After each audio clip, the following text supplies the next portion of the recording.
Hi friends, ఇక్కడ question చూస్తే ఒక లంబకోణ త్రిభుజం ఎత్తు దాని భూమి కంటే 7 సెంటీమీటర్లు తక్కువ, కర్ణం పొడవు 13 సెంటీమీటర్లు అయినా ఆ త్రిభుజ వైశాల్యము కనుక్కోమంటున్నాడు. ఇది AP 10th class 89 page number లో క్వశ్చన్. ఆప్షన్స్ ఇలా ఇచ్చాడు.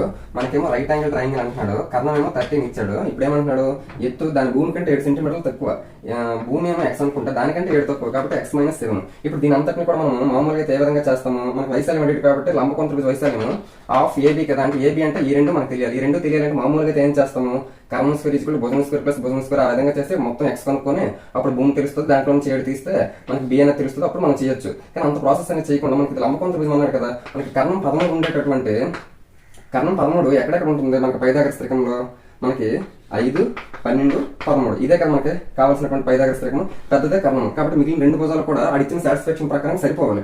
5, 12 అన్నాడు.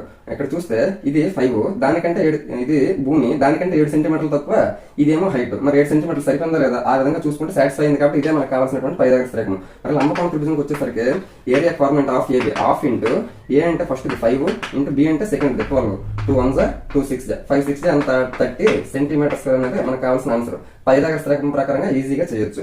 Option 3 is the correct answer. Thank you.